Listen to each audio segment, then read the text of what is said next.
केला बेचने वाली चुड़ैल। एक बार की बात है, जादूपुर नाम के गांव में करतब दिखाती एक औरत एक रेड्डी के लिए गांव में आती है। आइए आइए मेहरबान कदरदान, खाइए रोहड़ा के ताजे ताजे केले। कभी खाए नहीं होंगे ऐसे केले, पीले पीले केले खाइए। ये कहकर रोहड़ा हाथों में 4 केले लिए उन्हें सर्कल में जोर जोर से हवा में उछालती हुई करतब दिखाती है, जिसे देखकर आसपास के सारे बच्चे अपने अपने मम्मी पापा से उस औरत के पास जाने की जिद करने लग जाते हैं। पापा, ऐसा तो सर्कस में बॉल से होता है ना, ये आंटी तो केले से कर रही है। चलिए ना पापा, देखते हैं। रोहड़ा एक पतली सी तार पर चलती हुई केलों से करतब दिखाती है। आते जाते सभी लोग बाहर रुककर उसके करतब देखते हैं और वाह वाही करते नहीं थकते। जैसे ही एक आदमी पास आकर उसे पैसे देने लग जाता है, तब वो कहती है, अरे नहीं नहीं साहब, मैं करतब तो बच्चों के मन को बहलाने के लिए करती हूँ। धंधा तो मेरा केले का है। पीछे देखो मेरी रिड्डी, जो भी मेरे केले खाएगा मेरी तरह चुस्त दुरुस्त और तंदुरुस्त हो जाएगा। पता चलता है क्या कि मेरी उम्र 55 की है। अरे पर ऐसी ठंड के मौसम में कोई केला क्यों खाएगा? ये ऐसे वैसे केला नहीं है साहब, ये शरीर में गर्मी देते हैं, ठंड को दूर भगाए। जो भी रोहिणा के केले खाए। पापा, अगर मुझे केले नहीं मिले तो मैं घर नहीं जाऊंगी। तभी उसके पापा कहते हैं कि बेटा, केले ठंड में कभी गर्मी नहीं देते। ये सब कहने की बातें हैं, सामान बेचने का तरीका है इनका। पर पिंकी नहीं मानती। मैं केले खाऊंगी। पिंकी की जिद के आगे नत्थू हार जाता है और उसे केले खरीद कर दे देता है। पिंकी खुश होकर केले घर ले आकर खाती है। अब मैं भी करतब करूंगी, कितना मजा आएगा। जादुई केले। पिंकी पहला केला खत्म भी नहीं करती कि वो बेहोश हो जाती है। दूसरे केले से एक काला धुआं आता है और रोहड़ा चुड़ैल बनकर बाहर निकल आती है।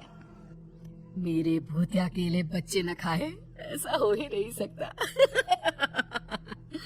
जादूपुर वालों, कब तक बचोगे? आ गई हूँ मैं रोहड़ा, जिसका कोई नहीं कर सकता सामना।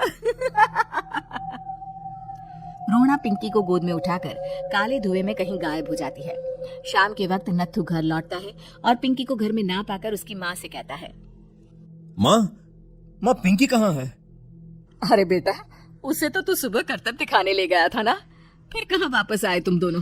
मुझे लगा तू उसे अपने साथ मंडी ले गया होगा। हे भगवान, मेरी बच्ची कहाँ गई? मैं उसे घर ही तो छोड़कर गया था माँ। नत्थू गांव के घर कोने में अपनी बेटी को ढूंढता है, पर उसे वो कहीं नहीं मिलती। परेशान होकर आखिर रो रो कर नत्थू हिम्मत हार कर घर लौट आता है। अगली सुबह रोहड़ा फिर से करतब दिखाने आती है और इस बार पिंकी की तरह रोनी केले खरीद लेता है। 50 रुपए दिए थे पापा ने, सारे पैसों के मैंने केले खरीद लिए हैं। अब मैं भी आंटी की तरह ही करतबबाज बन जाऊंगा। यही सोचते हुए रोनी केले खाता है और पहला अकेला केला आधा खत्म भी नहीं करता कि चुड़ैल उसके सामने आ जाती है।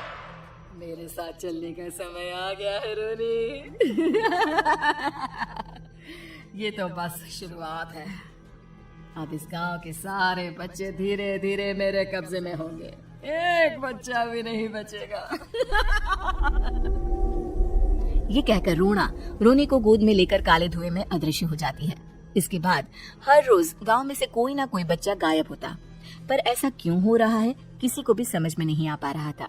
रोज की तरह अपनी बेटी पिंकी की तलाश में नत्थू गांव के एक तालाब के पास बैठा रो रहा था। कहाँ गई मेरी पिंकी? शकुंतला के जाने के बाद एक वही तो मेरा सहारा थी।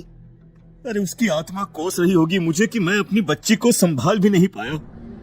नत्थू ये कहता हुआ रो ही रहा था कि तभी तालाब में से उसे शकुंतला की आवाज सुनाई देती है। कहाँ थी तुम शकुंतला?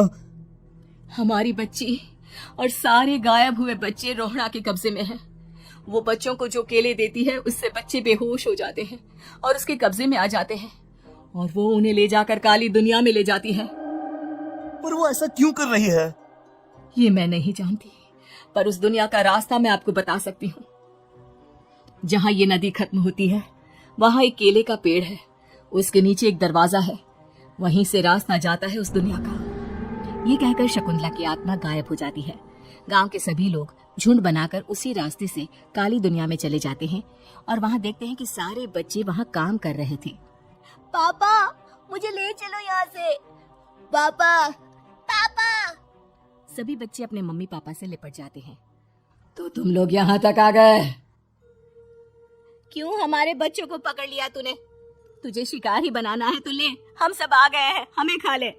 नहीं, मुझे बच्चे चाहिए। मेरे बच्चे के बदले तुम लोगों के बच्चे। क्या मतलब? इसी गांव में रहने वाली एक औरत थी। केले की चोरी के इल्जाम में मेरे बेटे को गांव वालों ने इतना मारा कि वो मर गया। उसी दिन मैंने ठान लिया कि गांव वालों का भी वही हाल करूंगी। कुछ दिन बाद बेटे के चले जाने के दुख में मैं भी मर गई और मेरी भटकती आत्मा एक चुड़ैल बन गई। और फिर मैंने बदला लिया तुम सबके बच्चे छीनकर।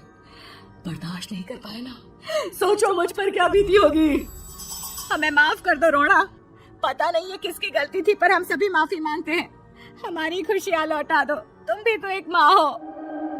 गांव वालों की बात सुनकर रोना का मन पिघल जाता है और वो बच्चों को छोड़ देती है। उसके बाद काली दुनिया बच्चों के लिए जादुई दुनिया बन जाती है। अब कोई भी कभी भी वहां आ जा सकता था।